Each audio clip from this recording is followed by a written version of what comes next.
I'm Dylan Hughes, and this is the Royal Purple Durlike Diesel Drift Wagon project. Follow along, this is gonna be sick.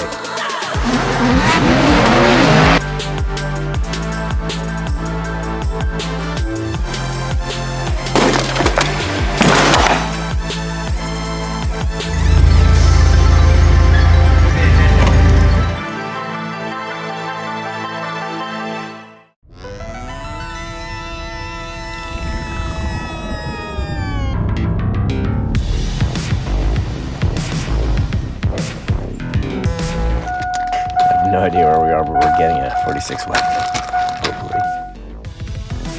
It's actually not a bad color. Kind of like it. It's like a dark bluish, faded, kind of cool colors. Besides that, it doesn't look like a bad rig. Take all that interior stuff and throw it in the garbage, just like always. It's ever gonna put that winch to use, huh? Should we buy this thing? I feel like we should. You gonna be able to winch this thing?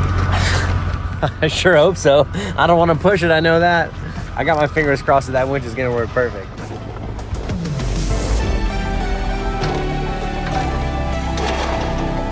I'm sure there's only like 27 rattlesnakes under here.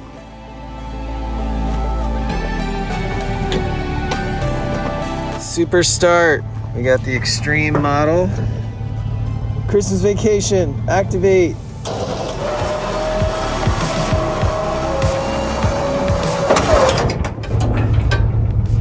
What do you think that was?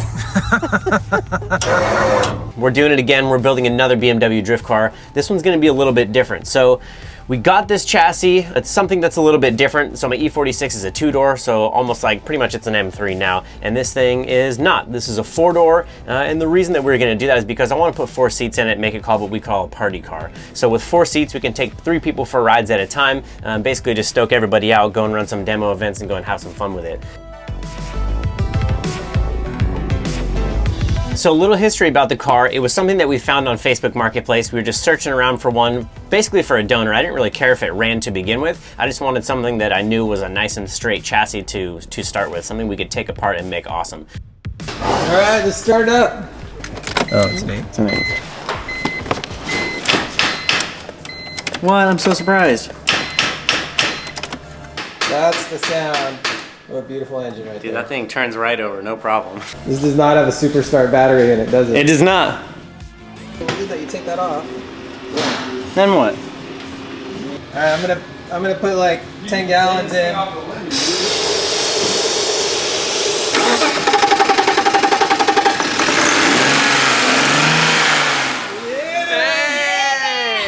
My brother, Noah Nelson, and I have been ripping this thing apart.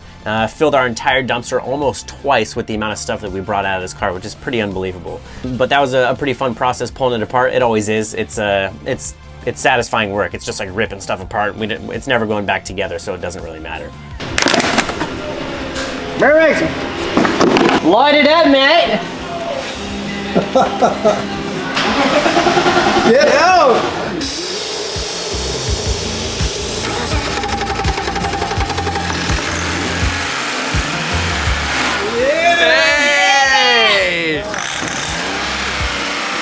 And then, so it being a 4-door, it is slightly different in the sense that it is a wagon. And I thought that that would be cool just because based off of looks. I saw a couple of European guys that had diesel drift wagons and I just thought it looks cool. You know, most guys stick to like the coupe style. Maybe some dudes run 4-door cars in Formula D, but I really thought the wagon was just gonna be over the top. And since it is gonna be a party car where it's just taking people for rides, I thought that it would be really cool just to try and do something unique.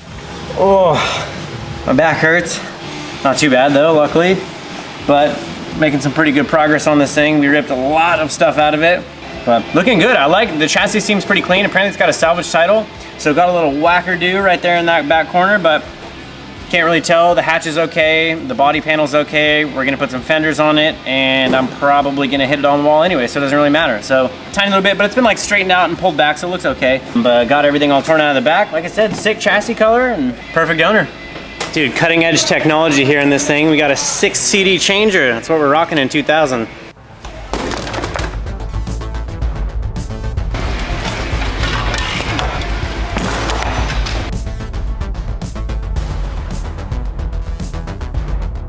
Well, First day done, got all of this crap out of the car and on the floor. It's still, I've done this many, many times. It still blows my mind how much stuff that they're managed to shove inside of a car. But I mean, it really wasn't too bad, right? Yeah, I mean, we tore it out pretty quick. We tore it out pretty quick. We were kind of going full YOLO when we were taking everything apart because I don't really care. But stoked to have it done. It actually looks really good. Chassis looks sick.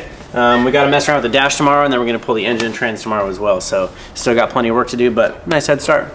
We got some airbags. We got some airbags to blow up. What's up? You gonna sit on that thing? Let me light it off? I'll sit on it. You heard it here.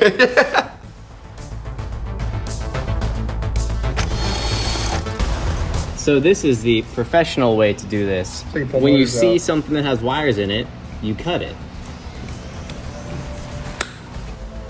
We're getting this OM606 engine from England. We're gonna get it from a guy over there who's like a total wizard with these things. I've been following him for a while now. So he's gonna build us one of these engines, and the thing should be pretty gnarly. It's gonna be sick. So it was kind of a crazy coincidence that Royal Purple wanted to do something surrounding their Duralec diesel oil, and I wanted to put a diesel engine in a drift car. So it's kind of like two great things that go together. Hey! Oh, hey, you got your chocolate and my peanut butter! Peanut butter on my chocolate. Two great tastes that taste great together. And with Duralec, we can show how awesome this oil is for your diesel car, truck, or big rig by proving how it can handle a 600 horsepower drift motor.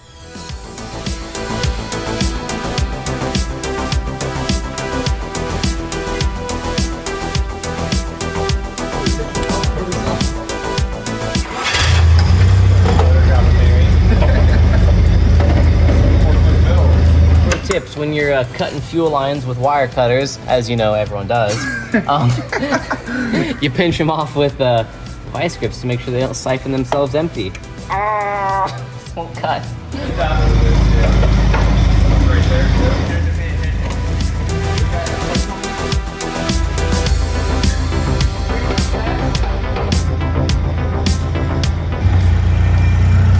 ready? Going to your new home.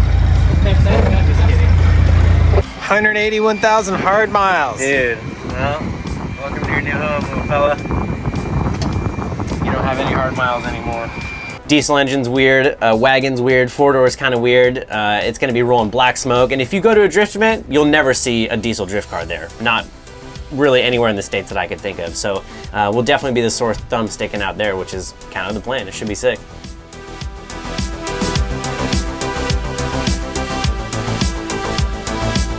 This is essentially a diesel version of a 2JZ. It's a 3-liter, inline 6-cylinder, double overhead cam, iron block aluminum head.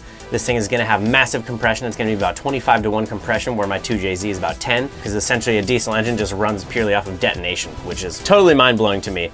So I am pretty stoked on this. I think it's gonna be pretty cool. It's gonna be different, it's gonna be unique. So we are gonna be taking this thing to SEMA at the beginning of November. And if I have it my way, we'll be driving it a lot sooner than that. But it is gonna be a full-fledged build. The thing's gotta be clean, just like my comp car. It's gotta be proper, and it's all gotta be my spec, if you know what I mean. I kinda have a way that I like to build cars, and I think my E46, my competition car, shows that. And now that we have the E36 as well, we just gotta have it nice and clean. It's gotta be simple, and it's gotta be beautiful. So that's what we're aiming for in this thing.